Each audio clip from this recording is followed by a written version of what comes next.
तो नमस्कार दोस्तों, मैं शशिकांत कुमार स्वागत करता हूँ आप सभी का कृषि स्मार्ट एकेडमी यूट्यूब चैनल पर। तो दोस्तों आज हम लोग पढ़ने वाले हैं प्रीवियस ईयर क्वेश्चन क्वेश्चन पढ़ने वाले हैं जो अभी चैप्टर वाइज 2026 के एग्जाम के लिए, जो कि 17 तारीख को हिंदी में परीक्षा है, उसके लिए हिंदी का जो हम लोग चैप्टर वाइज प्रश्न उत्तर करेंगे जो पिछले वर्ष में पूछे गए हैं। तो मैं आपको पढ़ाने वाला हूँ, वो भी क्लास 10 का। तो चलिए हम लोग चैप्टर वाइज स्टार्ट करते हैं हिंदी के प्रश्न उत्तर को, ऑब्जेक्टिव। चलिए, तो उससे पहले आप सभी का वेलकम है, स्वागत है इस क्लास में। तो चलिए आज का फर्स्ट चैप्टर और फर्स्ट क्वेश्चन है गोदली भाग 2 से गदखंड से, श्रम विभाजन और जाति प्रथा। इसके लेखक जो है आपके डॉक्टर भीमराव अंबेडकर जी हैं। और पहला क्वेश्चन है आपका यहाँ पर दिया हुआ है, भारतीय संविधान का निर्माता किसे कहा जाता है? भारतीय संविधान का निर्माता किसे कहा जाता है? तो डॉक्टर भीमराव अंबेडकर को कहा जाता है। ऑप्शन सी यहाँ पर सही होगा। अगला क्वेश्चन दिया है, मानव मुक्ति बोध के पुरोधा किसे कहा जाता है? मानव मुक्ति बोध के पुरोधा किसे कहा जाता है? तो ये भी आपको डॉक्टर भीमराव अंबेडकर जी को कहा जाता है। ऑप्शन सी यहाँ पर सही होगा।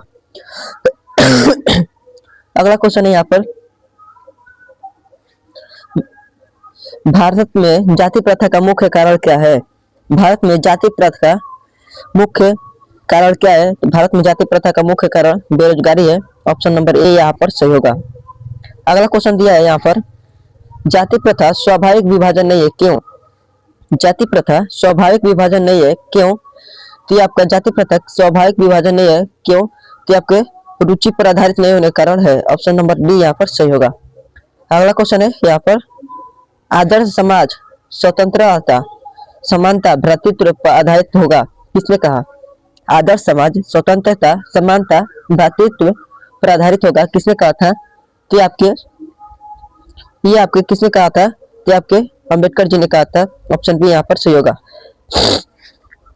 अगला क्वेश्चन है, डॉक्टर भीमराव अंबेडकर जी ने जाति प्रथा को आर्थिक पहलू से खतरनाक माना है।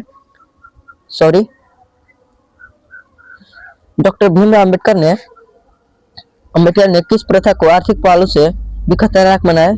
तो जाति प्रथा को आर्थिक पहलू से भी खतरनाक माना है। ऑप्शन सी यहाँ पर सही होगा। ऑप्शन नंबर डी यहाँ पर सही होगा आपका। अगला क्वेश्चन है, जाति प्रथा श्रम विभाजन के साथ साथ किसका रूप लिए हुए हैं? जाति प्रथा श्रम विभाजन के साथ साथ किसका रूप लिया हुआ है? ये आपका श्रमिक विभाजन का लिया हुआ है। ऑप्शन नंबर डी यहाँ पर सही होगा। अगला क्वेश्चन है, श्रम विभाजन और जाति प्रथा के लेखक कौन है? मैंने आपको पहले ही बता दिया श्रम विभाजन और जाति प्रथा के लेखक कौन है, तो बाबा साहब भीमराव अंबेडकर जी है। ऑप्शन नंबर बी यहाँ पर सही होगा। अगला क्वेश्चन है, लेखक की दृष्टि में विडंबना की बात क्या है? लेखक की दृष्टि में विडंबना की बात क्या है? तो विडंबना की बात आपका कौन सी है? तो आपके जातिवाद के पोषकों की कमी। ऑप्शन नंबर ए यहाँ पर सही होगा। जातिवाद के पोषकों की कमी नहीं है, ये विडंबना की बात है। अगला क्वेश्चन है, लेखक की दृष्टि में आदर्श समाज कैसा होना चाहिए? लेखक की दृष्टि में आदर्श समाज कैसा होना चाहिए? तो जिसमें स्वतंत्रता हो, समानता हो और भ्रातृत्व का भाव हो, उसी को लेखक भीमराव अंबेडकर जी ने आदर्श समाज कहा है। आदर्श समाज वैसा ही होना चाहिए। ऑप्शन ए यहाँ पर आपका सही होगा। अगला क्वेश्चन है, लेखक बेरोजगारी का प्रमुख तथा प्रत्यक्ष कारण किसे मानते हैं? लेखक बेरोजगारी का मुख्य तथा प्रत्यक्ष कारण किसे मानते हैं? तो वो आपको जाति प्रथा को मानते हैं। ऑप्शन सी यहाँ पर सही होगा। अगला क्वेश्चन है, अंबेडकर जी की दृष्टि में भाईचारे का वानस्पतिक रूप कैसा होता है? भाईचारा का वानस्पतिक रूप कैसा होता है? दूध और पानी का मिश्रण की तरह होता है। ऑप्शन नंबर बी यहाँ पर सही होगा। आपका अगला क्वेश्चन है,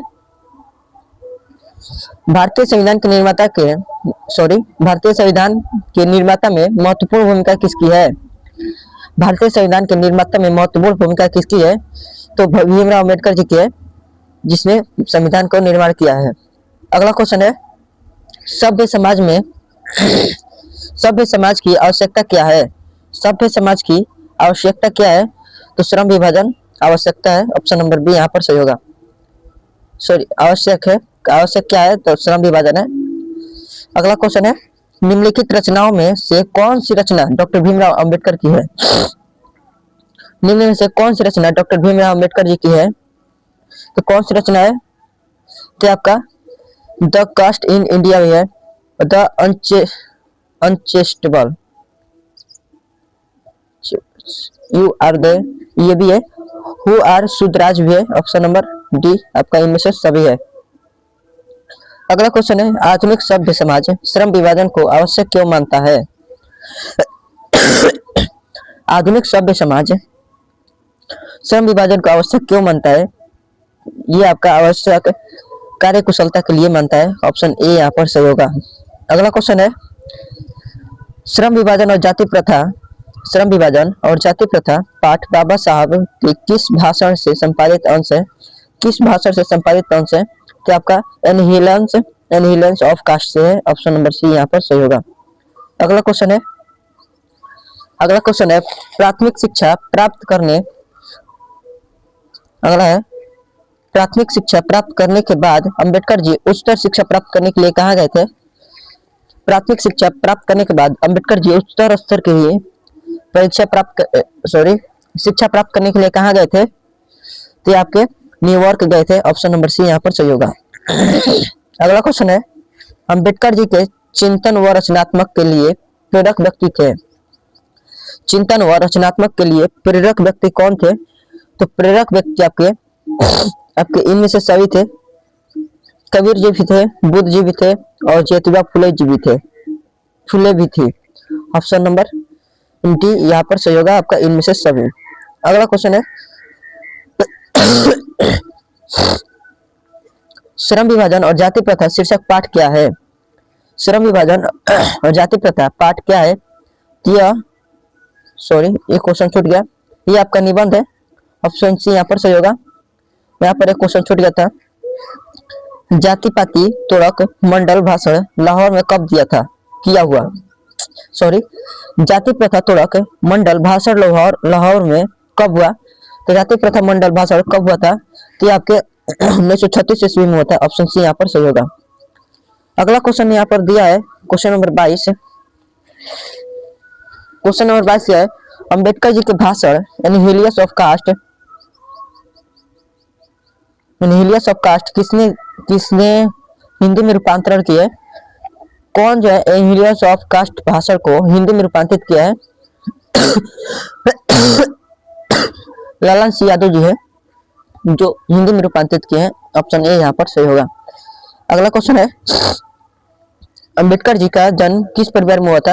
अंबेडकर जी का जन्म जो हुआ था दलित परिवार में हुआ था, ऑप्शन सी यहाँ पर सही होगा।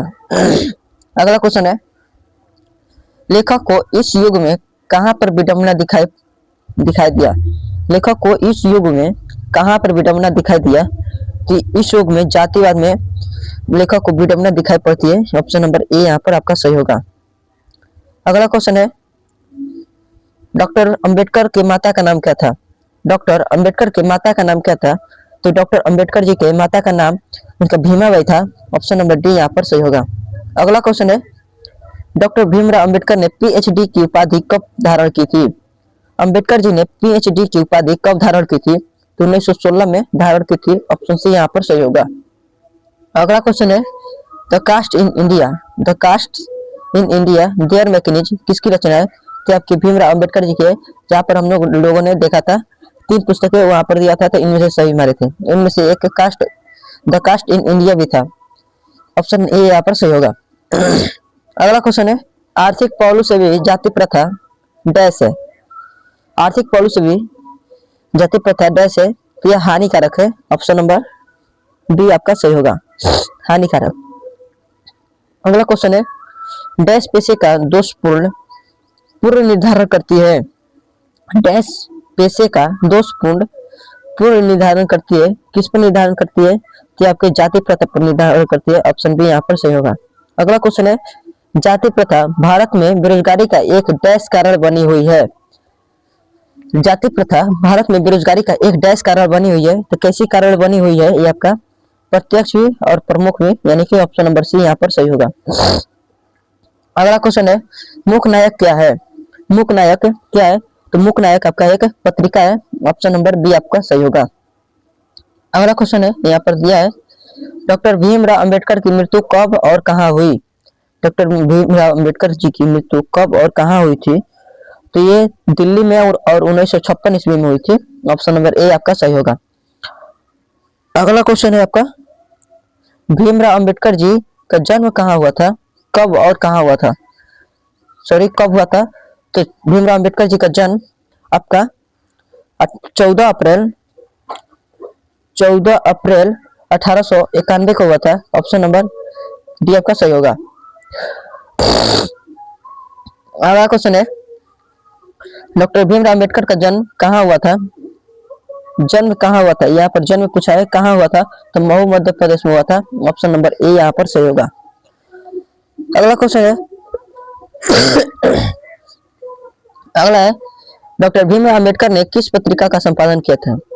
डॉक्टर भीमराव अंबेडकर ने किस पत्रिका का संपादन किया था? तो बहिष्कृत भारत पत्रिका का संपादन किया था।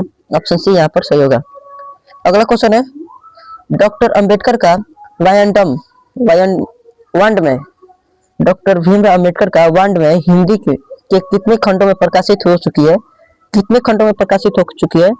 के 21 खंडों में प्रकाशित हो चुकी है। ऑप्शन डी यहाँ पर सही होगा। अगला क्वेश्चन है आधुनिक सभ्य समाज कुशलता के लिए किसे आवश्यक मानता है? आधुनिक सभ्य समाज कुशलता के लिए किसे आवश्यक मानता है? तो ये आपको श्रम विभाजन का आवश्यक मानता है। ऑप्शन नंबर ए यहाँ पर सही होगा। अगला क्वेश्चन है question number 38 doctor Bhimrao Ambedkar का पिता का नाम क्या था? डॉक्टर भीमराव अंबेडकर के पिता का नाम क्या था? तो रामजी सकपाल था। ये सब कॉमन चीजें हैं, भारत के निर्माता के बारे में ये सब पता होना चाहिए। माता का पिता का नाम क्या है और जन्म क्या है, मृत्यु क्या है, ये सब कॉमन बात है। तो चलिए चैप्टर 1 खुशी खुशी हम लोग खत्म कर लिए। चैप्टर 2 की ओर बढ़ते हैं जो कि है 20 के दांत। इसके लेखक जो है नलिन विलोचन शर्मा जी हैं। नलिन विलोचन शर्मा जी हैं। इसमें देखिए फर्स्ट क्वेश्चन जो दिया है आपका मैं तो खोखा को इंजीनियर बनाने जा रहा हूँ। मैं तो खोखा को इंजीनियर बनाने जा रहा हूँ। ये जो पंक्ति दिया हुआ है ये किसने कही थी? ये किसका कथन है? तो ये आपका सेन साहब जी का है। यही जो कह रहे थे मैं अपने बेटे को इंजीनियर बनाऊंगा। जो अतिथि आए थे उनका गाड़ी तोड़ दिया था। तो उसमें अगला क्वेश्चन है मदन के लिए क्या खाना मामूली बात था? मदन के लिए क्या खाना मामूली बात था? तो ये मार खाना मामूली बात था। ऑप्शन सी यहाँ पर सही होगा। अगला है नलिन विलोचन शर्मा पटना विश्वविद्यालय के हिंदी विभाग में अध्यक्ष कब बने थे? तो हिंदी विभाग में अध्यक्ष कब बने थे? सन 1959 में बने थे। ऑप्शन डी यहाँ पर सही होगा। अगला क्वेश्चन है आलोचकों के अनुसार प्रयोगवाद का वास्तविक प्रारंभ किसके कविताओं से हुआ? प्रयोगवाद का वास्तविक प्रारंभ किस कविताओं से हुआ था? तो यह आपका नलिन विलोचन के कविताओं से हुआ था। ऑप्शन नंबर ए यहाँ पर सही होगा। अगला क्वेश्चन है नलिन विलोचन शर्मा के कहानियों में किसके तत्व समग्रता से उभर कर आए हैं? समग्रता से उभर कर आए हैं। तो ये आपका होगा मनोवैज्ञानिकता का आया है। ऑप्शन बी यहाँ पर सही होगा। अगला क्वेश्चन है 20 के दांत कहानी किस वर्ग के अंत विरोधियों के उजागर करती है? तो किस वर्ग के अंतर्विरोधियों को उजागर करती है? कि ये मध्यम वर्ग के अंतर विरोधियों को उजागर करती है। ऑप्शन डी सी यहाँ पर सही होगा। अगला क्वेश्चन है खोखा खोखी का भाषा शब्द क्या है? खोखा खोखी का भाषा शब्द क्या है? तो आपका बंगाली है। ऑप्शन नंबर सी यहाँ पर सही होगा। अगला क्वेश्चन है सेन साहब के नई मोटर कार कितने की थी? नई मोटर कार जो थी वो कितने की थी? तो आपका 7,500 की थी। ऑप्शन नंबर बी यहाँ पर सही होगा। अगला क्वेश्चन है सेन साहब की कितनी लड़कियां थी? तो सेन साहब की 5 लड़कियां थी। ऑप्शन सी यहाँ पर सही होगा। अगला क्या है सोफर शब्द का अर्थ है तो सोफर शब्द का अर्थ है ड्राइवर। ऑप्शन नंबर डी यहाँ पर सही होगा। अगला क्वेश्चन है, ऐसे ही लड़के आगे चलकर गुंडे, चोर, डाकू बनते हैं। यह पंक्ति कहानी के किस पात्र ने कही है? कि ये कहानी जो है 20 के दांत से ली गई है। ये बात किसने कही है? तो सेन साहब के यहाँ जो नौकर काम करता था उस उसके लिए कही गई है। किसने कहा था? तो वो सेन साहब ने कहा था। तो यहाँ पर ऑप्शन नंबर सी आपका सही हो जाएगा, सेन साहब ने कहा था। अगला क्वेश्चन है, नलिन विलोचन शर्मा की मृत्यु कब हुई थी? नलिन विलोचन शर्मा की मृत्यु कब हुई थी? तो नलिन विलोचन शर्मा की मृत्यु आपका 12 सितंबर 1961 की हुई थी। अगला क्वेश्चन है, मदन अक्सर किसके हाथों से पीटता था? तो मदन अक्सर किसके हाथों से? तो अपने पिता के हाथों से पीटा करता था, गिरधालाल के हाथों से। अगला क्वेश्चन है, 20 के दांत शीर्षक कहानी का कहानीकार कौन है? तो नलिन विलोचन शर्मा जी है। फटाफट पढ़ते हैं। गिरधालाल कौन था? तो गिरधालाल मदन का पिता था। ऑप्शन बी यहाँ पर सही होगा। अगला क्वेश्चन है इसमें, क्वेश्चन नंबर 16 है, सेन साहब के 5 लड़कियां कैसी थी? तो सेन साहब की 5 लड़कियां कैसी थी? तो सुशील थी। ऑप्शन डी यहाँ पर सही होगा। अगला क्वेश्चन है, सेन साहब अपने पुत्र यानी खोखा को क्या बनाना चाहते थे? तो बिजनेसमैन और इंजीनियर। ऑप्शन ए यहाँ पर सही होगा। अगला क्वेश्चन है, मदन की उम्र क्या थी? मदन की उम्र क्या थी? तो 5 से 6 साल थी मदन की उम्र। ऑप्शन ए यहाँ पर सही होगा। अगला क्वेश्चन है, कासु कासु मदन के साथ किस खेल में शरीफ होना चाहता था, शामिल होना चाहता था? किस खेल में शामिल होना चाहता था? तो लट्टू के खेल में शामिल होना चाहता था। ऑप्शन डी यहाँ पर सही होगा। अगला क्वेश्चन है, मदन ने कासु को कितने दांत तोड़े थे? तो मदन ने कासु को कितने दांत तोड़े थे? तो 2 दांत तोड़े थे। ऑप्शन सी यहाँ पर सही होगा। फटाफट बढ़ते हैं क्योंकि और भी चैप्टर है इसमें कंप्लीट करने के लिए। तो गिरधालाल किसकी फैक्ट्री में किरानी था? गिरधालाल किसकी फैक्ट्री में किरानी था यानी रहता था? तो सेन साहब के फैक्ट्री में रहता था। ऑप्शन डी यहाँ पर सही होगा। अगला क्वेश्चन है, मदन किसका पुत्र था? मदन गिरधालाल का पुत्र था। ऑप्शन नंबर बी यहाँ पर सही होगा। अगला क्वेश्चन है, खोखा खोखी का अर्थ है, खोखा खोखी का अर्थ है। तो खोखा खोखी का अर्थ है आपका बच्चा बच्ची। ऑप्शन नंबर ए यहाँ पर आपका सही होगा। अगला क्वेश्चन है, महल और झोपड़ी वालों की लड़ाई में अक्सर महल वालों की ही जीत होती है, पर उसी हालात में जब दूसरे झोपड़ी वाले उनकी मदद अपने ही खिलाफ करते हैं। ये जो पंक्ति दी है यहाँ से लेकर यहाँ तक, ये किस पार्ट से ली गई है? कि आपका 20 के दांत से ली गई है। ऑप्शन डी यहाँ पर सही होगा। 20 के दांत कैसी कहानी है? तो 20 के दांत आपका एक मनोवैज्ञानिक कहानी है, यानी कि ऑप्शन नंबर डी आपका सही होगा, 26 का डी। अगला क्वेश्चन है, नलिन विलोचन शर्मा की मृत्यु कब हुई थी? नलिन विलोचन शर्मा की मृत्यु कब हुई थी? तो मृत्यु 18 फरवरी 1916 को हुई थी। Option D option number B यहाँ पर सही होगा आपका। अगला क्वेश्चन है, नलिन विलोचन शर्मा का जन्म कहाँ हुआ था? तो नलिन विलोचन शर्मा का जन्म कहाँ हुआ था? तो बंदरघाट पटना में हुआ था। ऑप्शन नंबर सी यहाँ पर सही होगा। अगला क्वेश्चन है, क्वेश्चन नंबर 29 है यहाँ पर, नलिन विलोचन शर्मा के पिता का नाम क्या था? नलिन विलोचन के शर्मा के पिता का नाम क्या था? तो पंडित कृष्णावतार शर्मा नाम था। पंडित कृष्णावतार शर्मा नाम था। ऑप्शन नंबर बी यहाँ पर सही होगा। अगला है, नलिन विलोचन शर्मा के माता जी का नाम क्या था? तो माता जी का नाम रत्नावती शर्मा था। ऑप्शन सी यहाँ पर सही होगा। दृष्टिकोण किसकी रचना है? तो दृष्टिकोण किसकी रचना है? तो नलिन विलोचन शर्मा जी के। अगला क्वेश्चन है, लड़कियां क्या है? कठपुतलियां। ये बात किसने कही थी? किसे इस बात पर गर्व था? तो किससे इस बात पर गर्व था? ये माता पिता को गर्व था कि लड़कियां जो होती है कठपुतली होती है। अगला क्वेश्चन है, मोटर कार को किससे खतरा हो सकता है? किससे खतरा हो सकता है यानी किससे? तो खोखा से हो सकता है। ऑप्शन सी यहाँ पर सही होगा। अगला क्वेश्चन है यहाँ पर, सेन साहब ने किसे खूब फटकार लगाई? सेन साहब ने किसे खूब फटकार लगाई थी? किसे? तो ये आपका गिरधर लाल जो कि लगाया था, गिरधर लाल जी को लगाया था, यानी कि उनको उनके किरानी को लगाया था। क्यों? कि मदन ने खोखा को यानी कि कासू का 2 दांत तोड़कर आया था, इसलिए गिरधर लाल को उसने फटकार लगाई थी और घर से भी निकाल दिया था। अगला क्वेश्चन है, कौवा की जमानत में शामिल होने के लिए कौन लग गया? कौवा की जमानत में शामिल होने के लिए कौन लग गया? तो कौन लग गया था? तो ये आपका हंस लग गया था। ऑप्शन नंबर बी यहाँ पर सही होगा। अगला क्वेश्चन है, किसके अनुसार सेनों ने सिद्धांतों का भी आपसे क्वेश्चन पढ़ते हैं। किसके अनुसार सेनों ने सिद्धांतों को भी बदल दिया था? किसके अनुसार सेनों ने सिद्धांतों को बदल दिया था?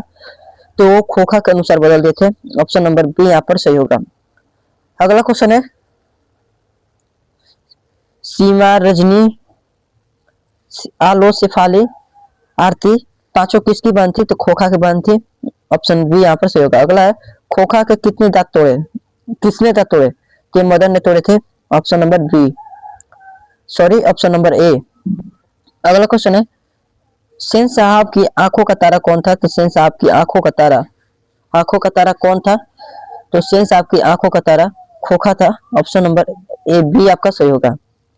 अगला क्वेश्चन है, 20 के दांत पाठ की कौन सी विद्या है? 20 के दांत पाठ की कौन सी विद्या है? 20 के दांत आपका एक कहानी है। ऑप्शन डी यहाँ पर सही होगा। यहाँ पर 2 चैप्टर कंप्लीट होता है। पढ़ते हैं अगले चैप्टर की ओर हम लोग, जिसका नाम है भारत से हम क्या सीखे। चैप्टर नंबर 3 है, भारत से हम क्या सीखे। चैप्टर नंबर 3 में दिया है, यूनान व रोम के संपूर्ण साहित्य से कहीं अधिक विशाल है। यूनान व रोम के संपूर्ण साहित्य के कहीं अधिक विशाल है।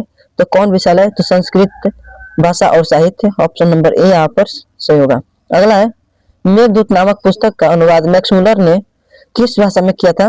तो किस भाषा में किया था? तो यहाँ पर जर्मन भाषा में किया था। ऑप्शन डी यहाँ पर सही होगा। अगला क्वेश्चन है, मैक्स मुलर को वेदांतियों के वेदांती किसने कहा है? वेदांतियों का वेदांती किसने कहा है? स्वामी विवेकानंद जी ने कहा है। ऑप्शन बी यहाँ पर सही होगा। अगला क्वेश्चन कर बोलते हैं हम लोग। क्वेश्चन नंबर 4 है आपका, संस्कृत भाषा और यूरोपियन भाषा के ताल्लुक बखान किसने दिया था?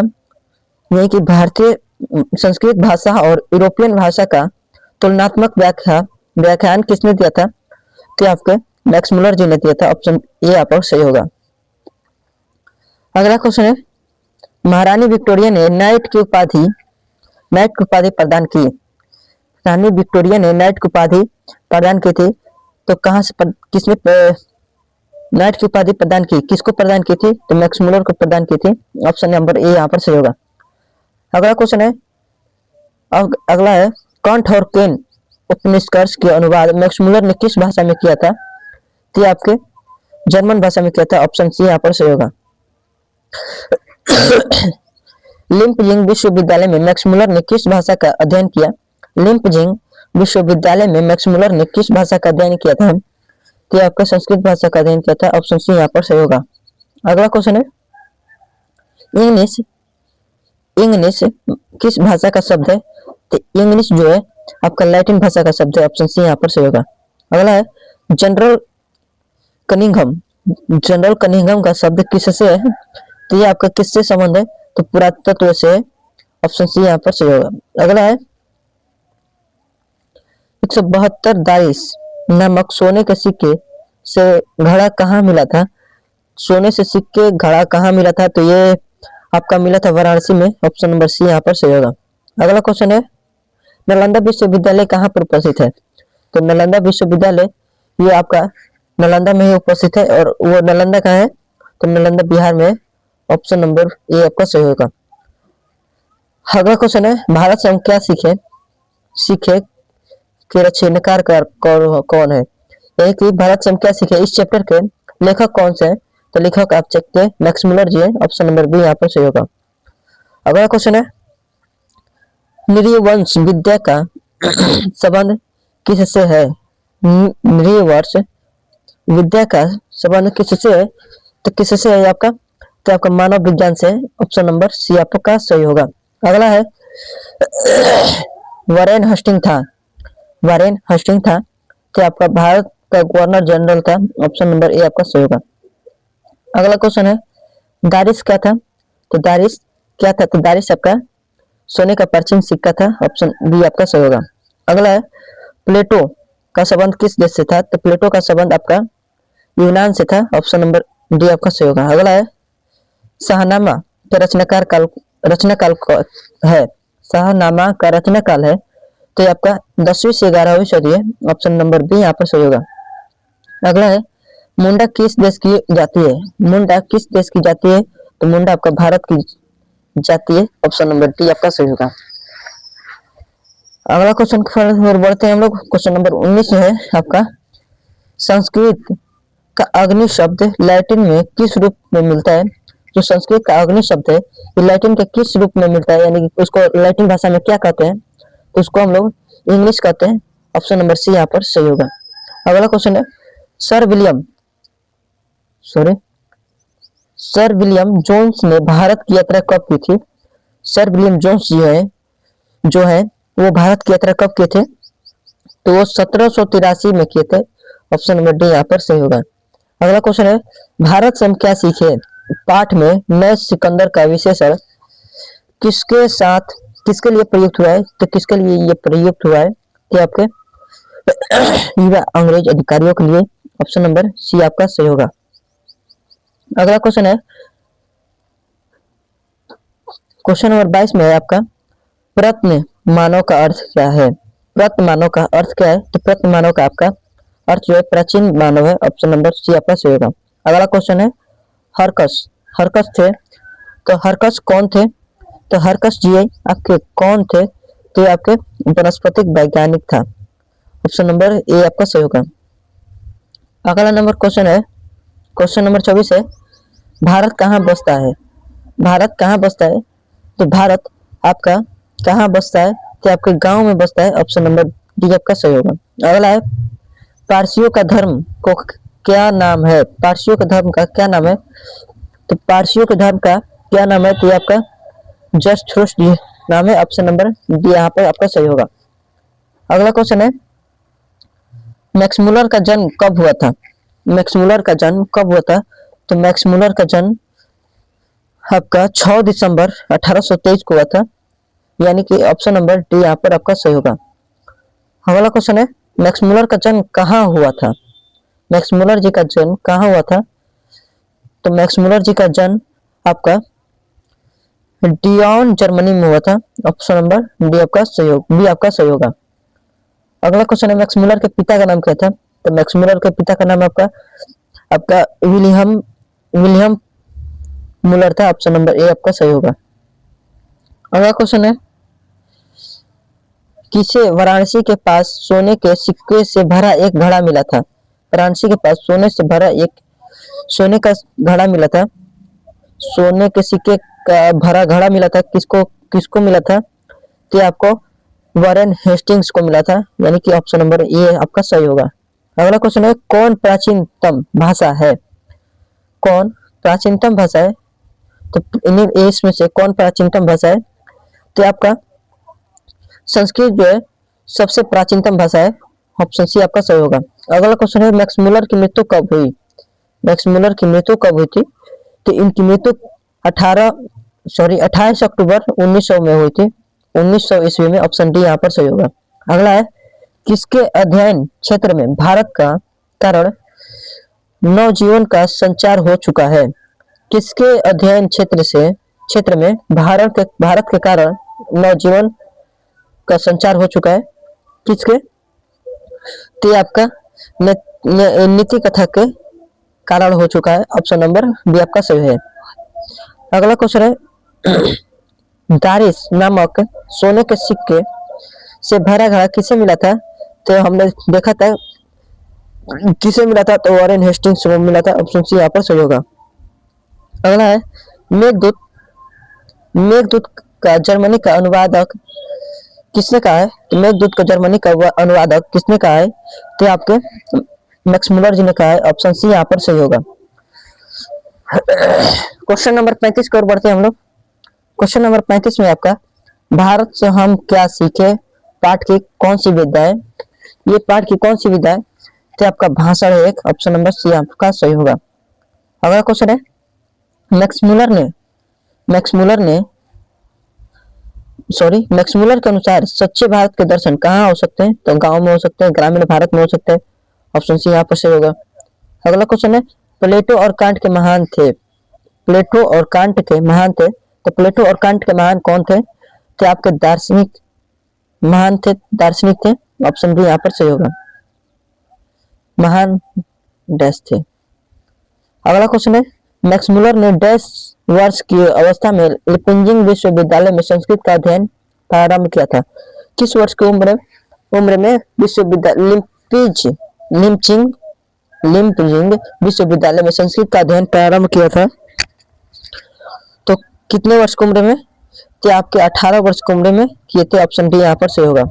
अगला क्वेश्चन है स्वामी विवेकानंद ने वेदांतियों को वेदांती किससे कहा है? तो वेदांतियों को वेदांती आपको मैक्स मुलर जी को कहा गया है। ऑप्शन सी यहाँ पर सही होगा। अगला है हितोपदेश का जर्मन भाषा में अनुवाद किसने प्रकाशित करवाया था? तो जर्मन भाषा में अनुवाद किसने करवाया था? तो आपके मैक्स मुलर जी ने करवाया था। ऑप्शन नंबर बी आपका सही होगा। और लास्ट क्वेश्चन है आज का, सॉरी इस चैप्टर का लास्ट क्वेश्चन है तो मैक्स मुलर ने कालिदास की किस पुस्तक का जर्मनी भाषा में अनुवाद किया था? तो किस पुस्तक का जर्मनी भाषा में अनुवाद किया था? तो मेघदूत पुस्तक का जर्मनी भाषा में अनुवाद किया था। ऑप्शन सी यहाँ पर आपका सही होगा। ये आपका चैप्टर नंबर 3 खत्म हुआ। अगला क्वेश्चन की ओर बढ़ते हैं हम लोग, जिसका नाम है नाखून क्यों बढ़ते हैं। इसके लेखक जो है तो हजारी प्रसाद द्विवेदी जी हैं। चलिए तो फटाफट क्वेश्चन की ओर बढ़ते हैं। तो नाखून का इतिहास किस पुस्तक से मिलता है? तो नाखून का इतिहास जो है किस पुस्तक से मिलता है? तो कामसूत्र पुस्तक से मिलता है। ऑप्शन नंबर ए यहाँ पर सही होगा। अगला है हजारी प्रसाद द्विवेदी ने डीलिट की उपाधि किस विश्वविद्यालय से प्राप्त की थी? डीलिट की उपाधि किस स्कूल से प्राप्त की थी? तो लखनऊ बीबी से। ऑप्शन नंबर बी आपका सही होगा। अगला क्वेश्चन है कहानी के चंद्रकार त्रिकोण दंतुल वार्तालाप आकृतियों का संबंध मानव के किस अंग से? तो नख यानी कि नाखून से। ऑप्शन नंबर ए आपका सही होगा। अगला है अलंकृत का अर्थ है। तो अलंकृत का अर्थ क्या है? तो आपका आलता है। ऑप्शन नंबर बी आपका सही होगा। अगला है द्विवेदी जी ने साहित्य अकादमी पुरस्कार की रचना पर मिला था। किस रचना पर मिला था साहित्य अकादमी पुरस्कार? तो आपका साहित्य अकादमी पुरस्कार इनको आलोक पर्व पुस्तक लिखने पर या रचना लिखने पर मिला था। ऑप्शन नंबर बी यहाँ पर सही होगा। अगला क्वेश्चन है प्राचीन भारत का प्रमुख अस्त्र क्या है? प्राचीन भारत का प्रमुख अस्त्र क्या था? तो प्रमुख अस्त्र कौन था प्राचीन भारत में? तो आपका नाखून था। ऑप्शन नंबर बी यहाँ पर सही होगा। अगला क्वेश्चन है आर्यों के पास क्या था? तो आर्यों के पास आपका लोहे के अस्त्र भी थे, घोड़े भी थे और मिट्टी का घर भी था, यानी कि इनमें से सभी था। अगला क्वेश्चन की ओर बढ़ते हैं सच्चे पुराने अच्छे नहीं होते, यानी सब पुराने अच्छे नहीं होते और सब नए खराब नहीं होते, ऐसे किसने कहा है? यानी कि सब पुराने अच्छे नहीं होते और सब नए खराब नहीं होते, ऐसे किसने कहा है? तो ऐसा किसने कहा है? तो कालिदास जी ने कहा है। ऑप्शन नंबर बी यहाँ पर सही होगा। अगला क्वेश्चन है नखधर मनुष्य आज किस पर भरोसा कर रहा है? नखधर मनुष्य आज किस पर भरोसा कर रहा है? तो आपके एटम बम पर भरोसा कर रहा है। ये अगला क्वेश्चन है मनुष्य की मनुष्यता यही है कि वह सबसे दुख सुख को सहानुभूति के साथ देखता है। यह तथ्य किसका है? तो ये तथ्य जो है किसका है? तो ये आपका गौतम बुद्ध जी का तथ्य है, ऑप्शन नंबर बी यहाँ पर सही होगा। अगला क्वेश्चन है, नाखून क्यों बढ़ते हैं कि निबंधकार कौन है? नाखून क्यों बढ़ते हैं कि निबंधकार कौन है? तो आचार्य Hazari Prasad Dwivedi ji, option number D यहाँ पर सही होगा। अगला क्वेश्चन है, अगला क्वेश्चन, हजारी प्रसाद द्विवेदी, आचार्य हजारी प्रसाद द्विवेदी के साहित्य की किस विधा का उल्लेखन नहीं है? कौन सा लेखन नहीं है? तो आपका निबंध नहीं है। हजारी प्रसाद द्विवेदी के साहित्य की किस विधा का लेखन नहीं, तो भी निबंध नहीं है। अगला क्वेश्चन है, कौन सी रचना हजारी प्रसाद द्विवेदी की नहीं है? कौन सी रचना हजारी प्रसाद द्विवेदी की नहीं है? तो आपका माटी की मूर्ति जो है हजारी प्रसाद द्विवेदी की नहीं है रचना। अगला क्वेश्चन की ओर बढ़ते हैं, पुराने कोमोशब समय वांछनीय ही नहीं होता, किस लेखक की पंक्ति है? तो हजारी प्रसाद द्विवेदी जी की है, यानी कि 14 का सी आपका सही हो जाएगा। अगला क्वेश्चन है, द्विवेदी ने निर्लज अपराधी किसे कहा है? तो द्विवेदी जी ने निर्लज अपराधी नाखून को कहा है, क्योंकि ये लगातार बढ़ते रहता है, क्योंकि इसको काटने पर भी ये कटता है, लेकिन फिर एक सप्ताह बाद ये फिर उग आता है, इसलिए इसे निर्लज अपराधी कहा है। ये क्वेश्चन 2 नंबर में भी कभी कभी पूछा जाता है। अगला क्वेश्चन है, कामसूत्र किसकी रचना है? कामसूत्र किसकी रचना है? तो कामसूत्र पतंजलि की रचना है, ऑप्शन नंबर बी यहाँ पर सही होगा। सॉरी, पतंजलि की नहीं, ये तो वात्स्ययन की है, वात्स्ययन की है, ऑप्शन नंबर सी आपकी सही होगी। अगला क्वेश्चन है, शिक्षक का अर्थ होता है, शिक्षक का अर्थ होता है, तो शिक्षक का अर्थ आपका मोम होता है, ऑप्शन नंबर डी यहाँ पर सही होगा। अगला क्वेश्चन है, महाभारत क्या है? महाभारत क्या है? तो महाभारत आपका क्या है? तो एक प्रकार का पुराण है, ऑप्शन नंबर डी आपका सही होगा, पुराण। अगला क्वेश्चन है, किस देश के लोग बड़े बड़े नख पसंद करते हैं? किस देश के लोग बड़े बड़े नाखून रखना पसंद करते हैं? तो कौन देश के जो है बड़े बड़े नाखून रखना पसंद करते हैं? हिरोशिमा कहाँ है? तो हिरोशिमा कहाँ है?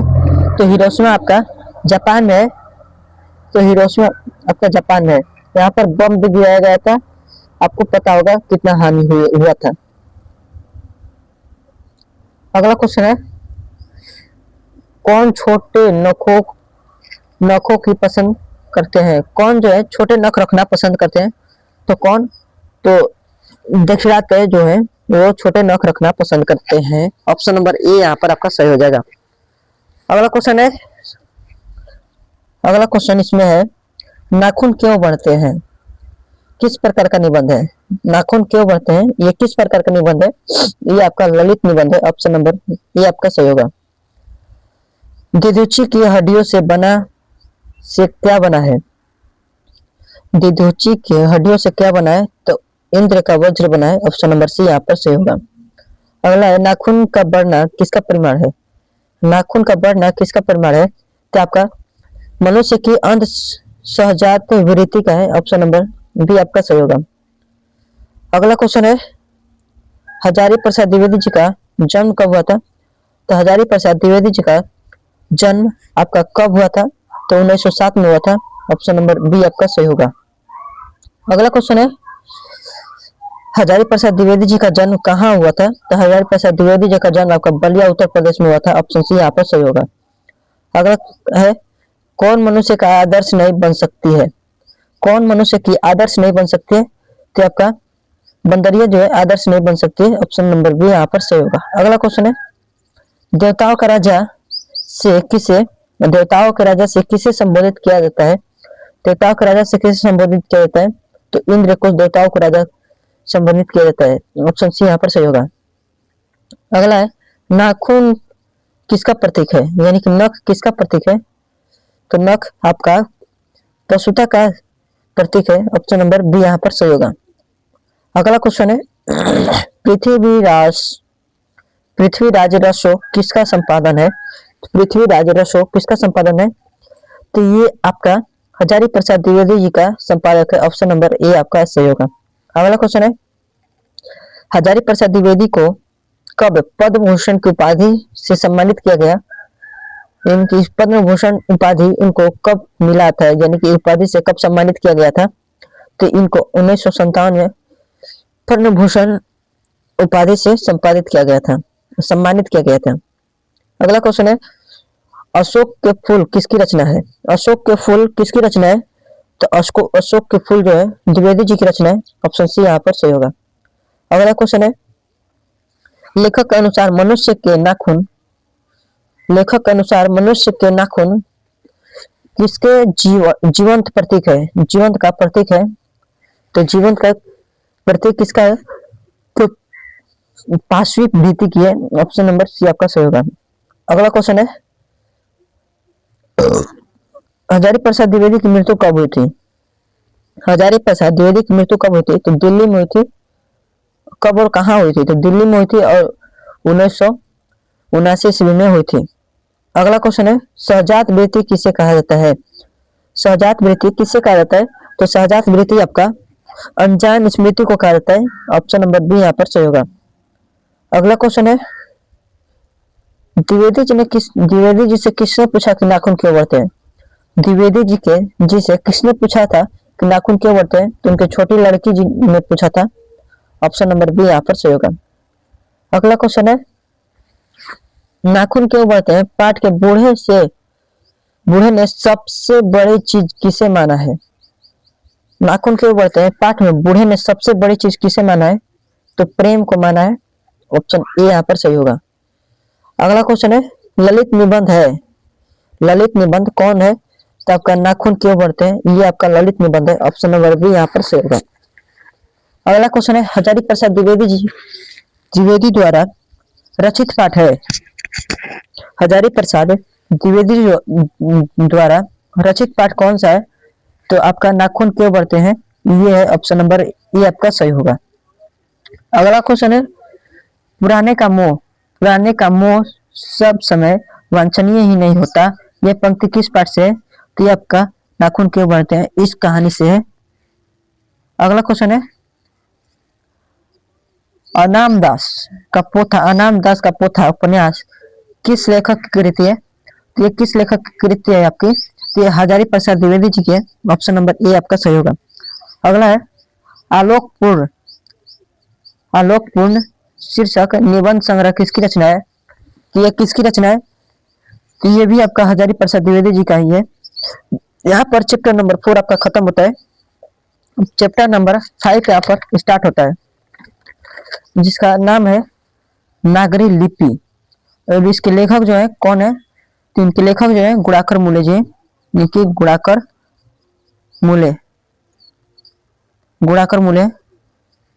अगला बढ़ते हैं इस क्वेश्चन की ओर, चैप्टर नंबर 5 के क्वेश्चन की ओर बढ़ते हैं। गुणाकर मूले सब चैप्टर में हमने 40-45 के आसपास प्रश्न रखा है इसमें, तो आप लोग इसको अच्छे से तैयारी कर लीजिएगा। इससे पहला क्वेश्चन है आपका चैप्टर नंबर 5 नागरी लिपि से, गुणाकर मूले ने मिडिल स्तर की पढ़ाई किस भाषा में की थी? तो मिडिल स्तर की पढ़ाई किस भाषा से की थी? तो ये आपका मराठी भाषा में की थी, ऑप्शन नंबर ए यहाँ पर सही होगा। अगला क्वेश्चन है, मूले जी ने अंग्रेजी व हिंदी की पढ़ाई कहाँ से की? मूले जी ने अंग्रेजी व हिंदी की पढ़ाई कहाँ से की थी? तो ये आपके कहाँ से की थी? तो वर्धा में रहकर की थी, ऑप्शन सी यहाँ पर सही होगी। अगला क्वेश्चन है, नेपाली भाषा किस लिपि में लिखी जाती है? तो नेपाली भाषा जो है तो आपका ब्राह्मणी लिपि में लिखी जाती है, ऑप्शन नंबर सी आपका सही होगा।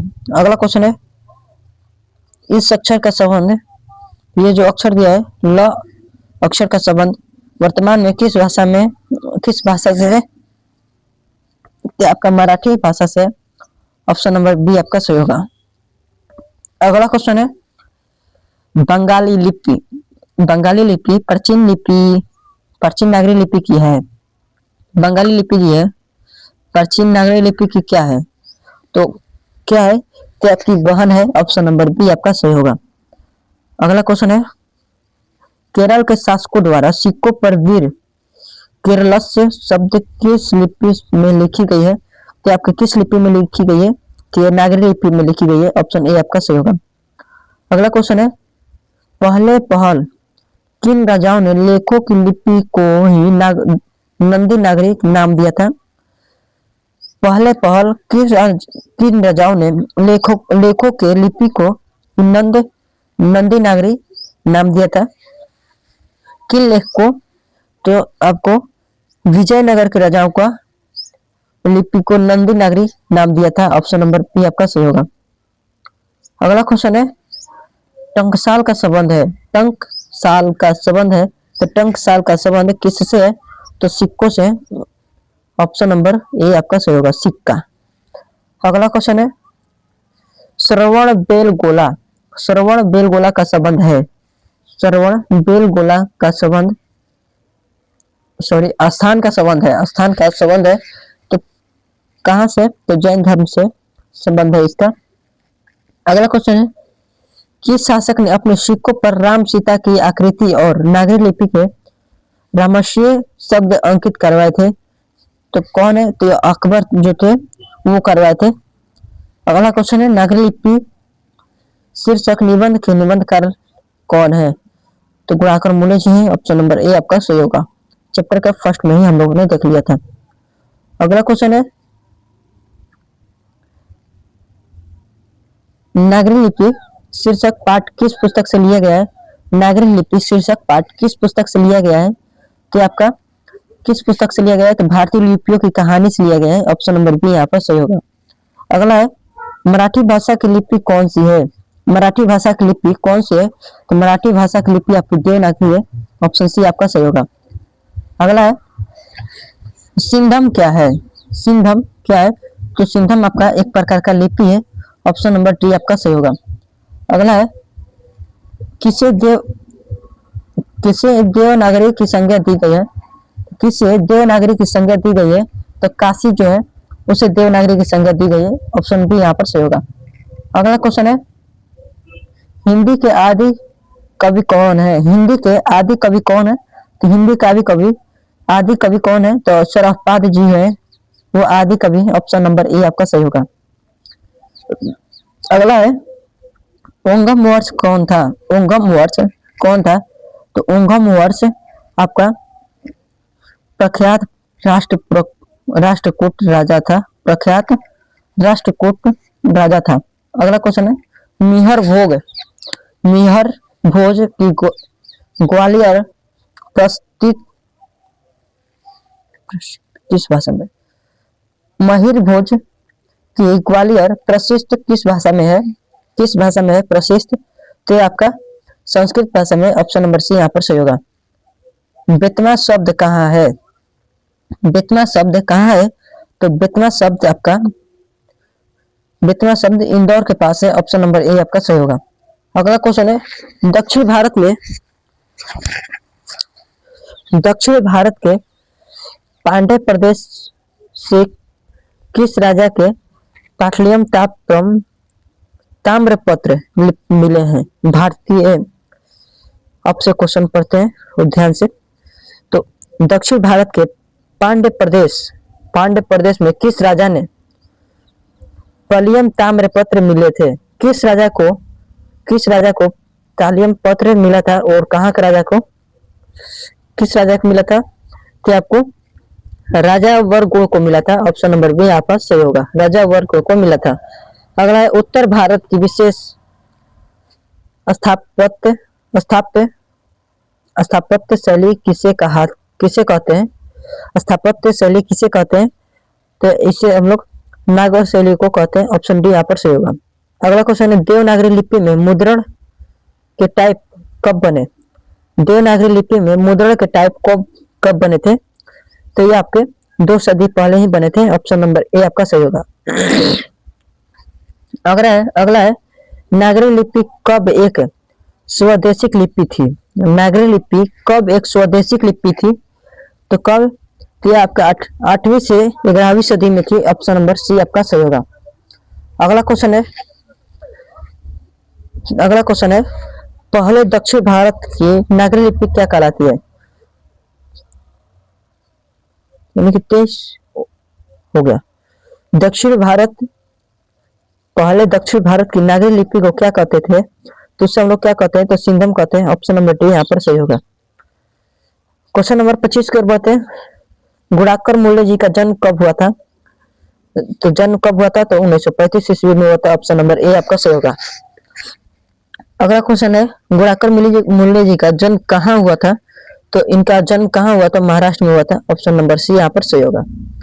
अगला क्वेश्चन है, गुणाकर मूल्य ने किस पुस्तक की पुरानी लिपि में विस्तृत जानकारी दी है?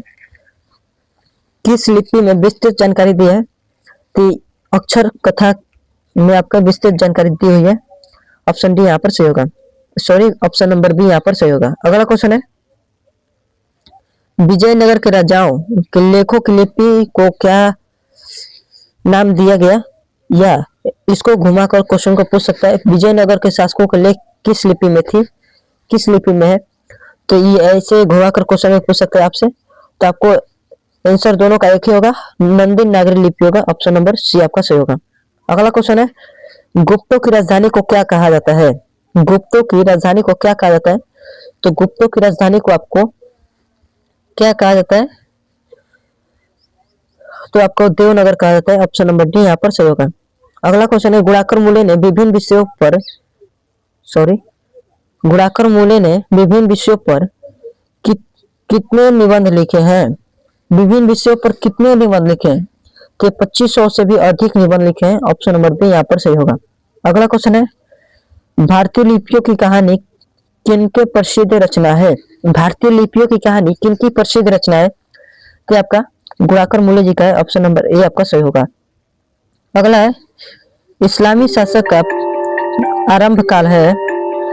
इस्लामी शासक का आरंभ काल है। तो आरंभ काल क्या है? तो आरंभ काल आपका 12वीं सदी है। ऑप्शन नंबर ए आपका सही होगा। अगला क्वेश्चन है, गुणाकर मूल्य की मृत्यु कब हुई थी? तो इनका मृत्यु जो हुआ था कब हुआ था? तो 2009 में हुआ था। ऑप्शन डी यहाँ पर सही होगा। अगला है, नागरी लिपि के आरंभिक लेख हमें कहाँ से मिलते हैं? नागरी लिपि के आरंभिक लेख हमें कहाँ से मिलते हैं? तो आरंभिक लेख हमें दक्षिण भारत से मिलते हैं। ऑप्शन सी यहाँ पर सही होगा। अगला क्वेश्चन है, बेतना दान पत्र किस समय का है? बेतना दान पत्र किस समय का है? तो बेतना दान पत्र जो है आपका 1020 ईस्वी का ईस्वी समय का है। ऑप्शन नंबर ए आपका सही होगा। अगला क्वेश्चन है, उत्तर भारत से नागरी लिपि से लेख कब से मिलने लगते हैं? तो उत्तर भारत से नागरी लिपि के लेख कब से मिलने लगते हैं? तो ये आपका 18वीं सदी से मिलने लगते हैं। यानी कि ऑप्शन नंबर ए यहाँ पर आपका राइट दिया है, यानी कि सही दिया है। अगला है, निबंध के लेखक कौन है? निबंध के लेखक है तो ये जो नागरी लिपि के लेखक कौन है? तो आपके गुणाकर मूल्य जी है। ऑप्शन ए आपका सही होगा। अगला क्वेश्चन है, तमिल, मलयालम, तेलुगु, कन्नड़ भाषाएं है। तमिल, मलयालम, तेलुगु और कन्नड़ भाषाएं किसकी रचना है? सॉरी, भाषाएं किस प्रदेश के, भारत के किस क्षेत्र की है? तो ये भारत की किस क्षेत्र की है? ये आपका दक्षिण भारत की भाषा है। ऑप्शन नंबर डी आपका सही होगा, दक्षिण भारत है। अगला क्वेश्चन है, रामायण की रचना किस भाषा में है? तो रामायण की रचना जो है वो संस्कृत भाषा में है। ये आपको पहले से पता होगा। अगला क्वेश्चन है, नागरी लिपि शीर्षक पाठ के नागरी लिपि शीर्षक पाठ के साहित्य के कौन विधा है? तो कौन सी विधा है? तो आपका एक निबंध है। ऑप्शन नंबर बी यहाँ पर सही होगा। अगला क्वेश्चन है, दक्षिण भारत की नागरी लिपि क्या कहलाती है? दक्षिण भारत की नागरी लिपि क्या कहलाती है? तो ये आपका ब्रह्म नागरी कहलाती है। ऑप्शन नंबर सॉरी नंदी नागरी कहलाती है। नंदी नागरी कहलाती है। ऑप्शन नंबर सी यहाँ पर सही होगा। अगला क्वेश्चन है, 10वीं-11वीं सदी के किस रचना में भारत यूरोप के बीच व्यापार संबंध में के बारे में बताया गया? तो किस में बताया गया? तो आपका किस में बताया गया था? तो ये आपका आपके पद्मावत में बताया गया था। ऑप्शन नंबर सी आपका सही है। अगला क्वेश्चन है, दक्षिण भारत में द्रविड़ भाषा परिवार की कौन सी भाषा सबसे अधिक प्राचीन है? तो कौन सी सबसे अधिक प्राचीन भाषा है? तो आपका तमिल भाषा जो है सबसे प्राचीन है। अगला क्वेश्चन है, ईसा के 14वीं 15वीं सदी में विजयनगर में शासकों ने अपने लेखों की लिपि को कहा है, तो क्या कहा था? लेखकों की लिपि को नंदी नागरी कहा था। ऑप्शन नंबर ए आपका सही होगा। अगला है, दोहा कोश किसकी रचना है? दोहा कोश जो किसकी रचना है? तो दोहा कोश आपका शरफपाद जी की रचना है। ऑप्शन नंबर ए आपका सही होगा। ये क्वेश्चन पहले भी आया था शायद। अगला क्वेश्चन है, नेवारी भाषा किस लिपि में लिखी जाती है? तो नेवारी भाषा जो है वो किस लिपि में लिखी जाती है? तो आपका देवनागरी लिपि में लिखी जाती है। ऑप्शन ए आपका सही होगा। अगला है, सूर्य नामक पुस्तक किसकी रचना है? सूर्य नामक पुस्तक किसकी रचना है? तो ये आपका सूर्य नामक जो पुस्तक है वो गुणाकर मूल्य जी की रचना है। ऑप्शन नंबर सी यहाँ पर सही होगा। अगला क्वेश्चन है, हिंदी भाषा की लिपि क्या है? हिंदी भाषा की लिपि क्या है? ये देखिए 2019 में, 20 में और 21 में, 22 में, यानी कि 4 साल लगातार पूछा है। तो ये हो सकता है ये 2026 में पूछ भी लिया जाएगा। तो हिंदी भाषा की लिपि क्या है? तो हिंदी भाषा की लिपि जो है आपकी देवनागरी है। ऑप्शन बी यहाँ पर सही होगा। और इस चैप्टर का लास्ट क्वेश्चन है आपका, परमार शासक भोज कहाँ के रहने वाले थे? परमार शासक भोज कहाँ के रहने वाले थे? तो आपके धारा नागरी के रहने वाले थे। धारा नगरी के रहने वाले थे। ऑप्शन नंबर ए सही होगा। बढ़ते हैं क्वेश्चन नंबर 7 की ओर। क्वेश्चन नंबर 6 है आपका बहादुर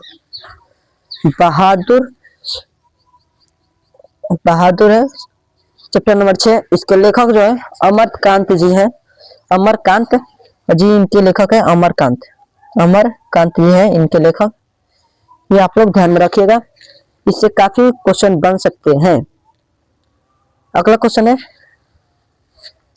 इस चैप्टर के फर्स्ट क्वेश्चन है, यहाँ पर देखिए, मित्र मिलन शीर्षक कहानी संग्रह किसकी रचना है? मित्र मिलन शीर्षक कहानी किनकी रचना है? तो अमरकांत जी की है। ऑप्शन डी यहाँ पर सही होगा। लेखक की पत्नी के रिश्तेदार किस दिन आए थे? तो लेखक के पति के रिश्तेदार, लेखक के पत्नी के रिश्तेदार किस दिन आए थे? तो किस दिन आए थे? तो रविवार के दिन आए थे। ऑप्शन बी यहाँ पर सही होगा। अगला है, बहादुर कितने वर्ष का था? बहादुर कितने वर्ष का था? तो बहादुर जो है 12-13 साल का वो लड़का था। ऑप्शन नंबर बी आपका सही होगा। अगला है, अमर जी के स्वाधीनता संग्राम से कब भाग लिया? अच्छा, स्वाधीनता संग्राम में कब भाग लिया था? तो ये आपके 1942 ईस्वी में भाग लिए थे, यानी कि ऑप्शन सी यहाँ पर दिया हुआ है सही। अगला क्वेश्चन है, मौत का नगर किसकी रचना है? मौत की नगर किसकी रचना है? तो मौत की नगर जो है वो आपकी अमरकांत जी की रचना है। ऑप्शन नंबर ए यहाँ पर सही होगा। अगला क्वेश्चन यहाँ पर दिया हुआ है, क्वेश्चन नंबर 6, बीच की दीवार किसकी रचना है? बीच की दीवार किसकी रचना है? तो बीच की दीवार ये भी आपका अमरकांत जी का रचना है। ऑप्शन बी यहाँ पर सही होगा। अगला है, 9 2 या 11 होना 9 2 11 होना मुहावरे का अर्थ है, यानी कि भाग जाना। ऑप्शन बी यहाँ पर सही होगा। माँ के डर से लड़का रात भर कहाँ छिपा रहा? माँ के डर से लड़का रात भर कहाँ छिपा रहा था? कहाँ छिपा था? तो ये जंगलों में छिपा रहा था। ऑप्शन नंबर बी आपका सही होगा। अगला है, लड़के के हड्डिया से कितने रुपए निकले? हाड़िया से कितने रुपए निकले थे? लड़के के हाड़िया से कितने रुपए निकले थे, यानी कि बर्तन से कितने रुपए थे? 2 रुपए निकले थे। ऑप्शन नंबर बी आपका सही होगा। अगला क्वेश्चन में दिया है, इस मोहल्ले में बहुत डैश लोग रहते हैं, यानी कि सब बहुत डैश लोग, यानी कि तुच्छ लोग रहते हैं, या धनी लोग, या गरीब लोग, या विश्वासी लोग। तो कौन से लोग रहते हैं? तो ये तुच्छ लोग रहते हैं। ऑप्शन ए यहाँ पर सही होगा आपका। अगला क्वेश्चन है, बहादुर तुमको बहादुर तुमको अपनी माँ की याद नहीं आती। सॉरी दोस्तों, आपसे क्वेश्चन को पढ़ते हम। बहादुर तुमको बहादुर तुमको अपनी माँ की याद आती है, ऐसा कौन पूछता है? ऐसा कौन पूछता है? तो ये आपका निर्मला पूछता है। निर्मला पूछता है बहादुर तुमको अपनी माँ की याद नहीं आती है? आती है, अपनी माँ की याद आती है, तो निर्मला पूछता है। अगला क्वेश्चन है, निर्मला पूछता है या पूछती है, ये दोनों हो सकता है। अगला क्वेश्चन है, बहादुर लेखक को क्या कहा कहकर संबोधित करता था? बहादुर लेखक को क्या कहकर संबोधित करता था? तो वो क्या कहकर, तो बाबूजी कहकर संबोधित करता था। ऑप्शन नंबर सी आपका सही होगा। अगला क्वेश्चन है, बहादुर शीर्षक कहानी के कहानीकार है। बहादुर शीर्षक कहानी के कहानीकार कौन है? तो ये अमरकांत जी हैं। आपको पहले ही मैंने बता दिया था। जिंदगी और जोक किसकी कहानी है? तो जिंदगी और जोक किसकी कहानी है? तो ये आपका अमरकांत जी की ही रचना है। ऑप्शन नंबर डी आपका सही होगा। अगला क्वेश्चन है, बहादुर का पूरा नाम क्या था? बहादुर का पूरा नाम क्या था? तो बहादुर का पूरा नाम दिल बहादुर था। ऑप्शन नंबर बी आपका सही होगा। अगला क्वेश्चन है, निर्मला कौन थी? यहाँ पर आ भी गया क्वेश्चन, निर्मला कौन थी? तो निर्मला कौन थी? तो निर्मला कहानीकार की पत्नी थी। निर्मला कहानीकार की पत्नी थी, यानी कि अमरकांत जी की पत्नी थी। अगला क्वेश्चन है, बहादुर कहाँ से भाग कर आया था? तो बहादुर कहाँ से भाग कर आया था? तो ये कहाँ से भाग कर आया था? तो ये आपका नेपाल से भाग कर आया था। ऑप्शन नंबर डी आपका सही होगा। कहानीकार के लड़के का नाम था, कहानीकार के लड़के का नाम था, तो कहानीकार के लड़के का नाम क्या था? तो किशोर था। ऑप्शन डी आपका सही होगा।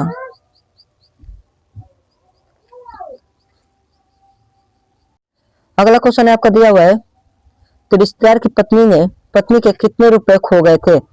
रिश्तेदार के पति के कितने रुपए खो गए थे?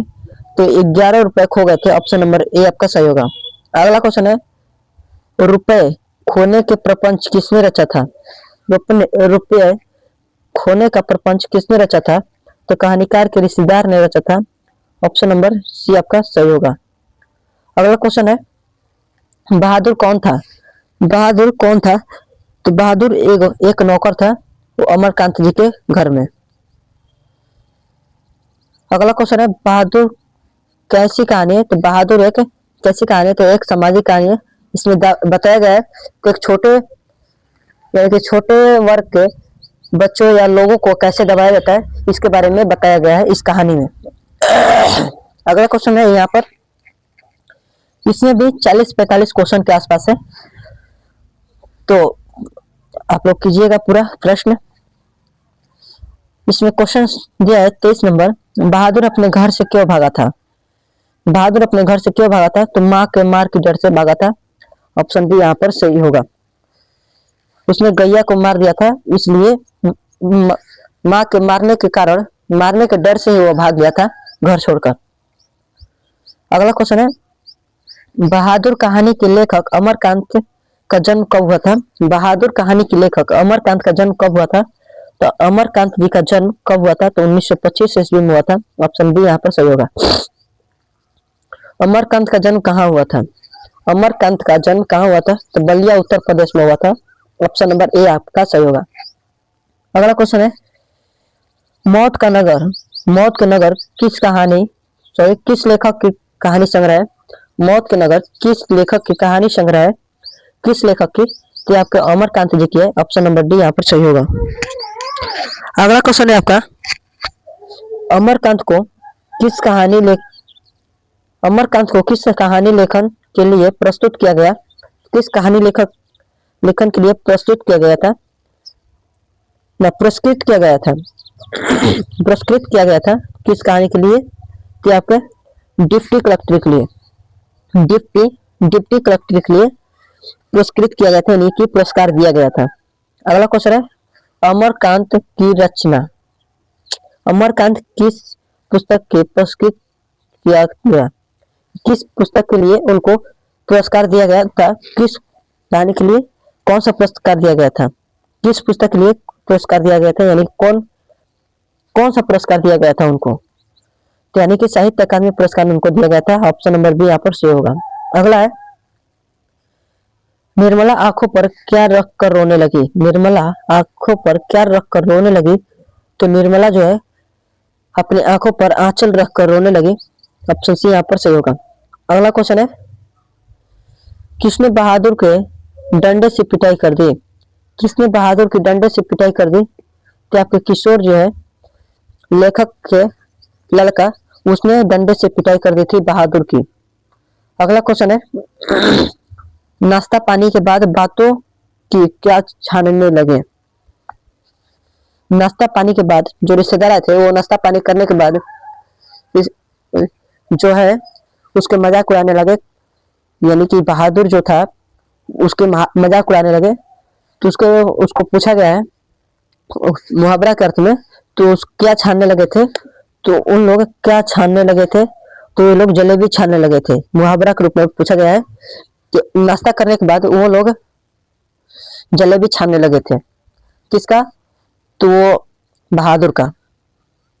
अगला क्वेश्चन है, लेखक के घर में किसके नितांत आवश्यकता थी, लेखक के घर में किसकी नितांत आवश्यकता थी, तो नौकर की सबसे ज्यादा जरूरत थी।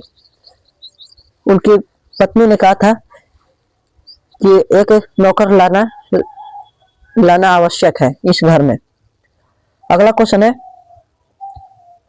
बहादुर लेखक की पत्नी निर्मला को किस रूप में देखता था, किस रूप में देखता था, तो मां के रूप में देखता था। ऑप्शन नंबर डी आपका सही होगा। अगला क्वेश्चन है, जिस प्रतिष्ठा जहां प्रतिष्ठा नहीं वहां क्या रहना, यह बात किसके मन में उत्पन्न हो गई थी, किसके मन में उत्पन्न हुई, तो ये बात आपका जो है बहादुर के मन में उत्पन्न हो गई थी। जहाँ प्रतिष्ठा नहीं, जहाँ मान सम्मान नहीं, वहां रहने का कोई फायदा नहीं है। अगला क्वेश्चन यहाँ पर दिया हुआ है, बहादुर लेखक के घर से अचानक क्यों चला गया, बहादुर लेखक के घर से अचानक बहादुर लेखक के घर से अचानक क्यों चला गया था, तो वो अचानक क्यों चला गया था, तो वो स्वयं के प्रति लेखक तथा उनके घर वालों के व्यवहार में आए परिवर्तन के कारण, यानी कि लेखक और उनके पत्नी के व्यवहार में कुछ परिवर्तन के कारण वो लेखक जो था वो लेखक के घर से भी वो चला गया। यही यहाँ पर कहा है, जहाँ प्रतिष्ठा नहीं वहां रहना ही बेकार है, रहना मान सम्मान नहीं वहां रहना बेकार है। अगला क्वेश्चन है, बहादुर पर कितने रुपए की चोरी का इल्जाम लगा था, इसी कारण बहादुर पर कितने रुपए चोरी का इल्जाम लगा था, तो 11 रुपए चोरी का इल्जाम लगा था। वो भी किसने लगाया था, रिश्तेदार ने लगाया था। इसी कारण लेखक और लेखक के पत्नी के मन में संदेह हो गया था कि ये पैसा बहादुर ने ही लिया होगा। इसी संदेह के कारण बहादुर लेखक के घर छोड़कर भी भाग जाता है। वही पर बहादुर कहता है जहाँ महान प्रतिष्ठा नहीं होगा तो वहां पर रहने का कोई फायदा नहीं है, मान सम्मान नहीं होगा तो वहां पर रहने का कोई फायदा नहीं है। चलिए, ये तो थोड़ा सा एक्सप्लेनेशन बहादुर के चैप्टर के बारे में, जो कि आपको इस चैप्टर में देखने को मिल रहा है आपको ऑब्जेक्टिव के रूप में। अगला क्वेश्चन की ओर बढ़ते हैं। तो इसलिए अपने आर्थिक जीवन, यानी कि कभी कभी अपने ही धोखा देते हैं, जैसे कि इस चैप्टर में दिखाया गया है। जिसको अपने माता पिता के समान मान रहा था उसी ने ही उसको समझा नहीं, यानी कि बहादुर को जो लेखक और लेखक की पत्नी को मां समान मानता था उसी को बहादुर को समझने में बहुत देर हो गई, भूल हो गई। चलिए तो अगले क्वेश्चन की ओर बढ़ते हैं। ये फुल बैच में पढ़ाएंगे 2027 के लिए, तो यहाँ पर पूरे एक्सप्लेनेशन के साथ पढ़ाएंगे। तो चलिए, यहाँ पर क्वेश्चन नंबर 37 यहाँ पर लास्ट दिया है। यहाँ पर बहादुर के मार खाकर भैंस भागी किसके पास चली गई थी, तो माँ के पास चली गई थी भागी। इसी के कारण बहादुर घर से भाग गया था। माँ के डर के कारण ही, मारने के कारण ही। बहादुर का बाप कहाँ मारा गया था? बहादुर का पिताजी थे वो कहाँ मारे गए थे? तो वो युद्ध में मारे गए थे। अगला है अमरकांत लिखित कहानी का नाम था। तो अमरकांत लिखित कहानी का नाम क्या था? तो बहादुर था। ऑप्शन नंबर डी यहाँ पर सही होगा। अगला है लेखक के रिश्तेदार ने बहादुर पर क्या आरोप लगाए? तो पैसे चुराने के आरोप लगाए थे। वो भी रिश्तेदार ने बहादुर पर क्या आरोप लगाया? तो पैसा चुराने का। अगला क्वेश्चन यहाँ पर दिया है कहानी है, इनमें से कौन कहानी है? तो बहादुर आपका कहानी है। ऑप्शन बी आपका सही होगा। अगला है बहादुर कहाँ का रहने वाला था? तो बहादुर आपका नेपाल का रहने वाला था। अगला क्वेश्चन है बहादुर को लेखक कौन आया था? बहादुर को लेखक कौन आया था? तो बहादुर को लेकर कौन आया था? तो बहादुर को लेकर कौन आया था?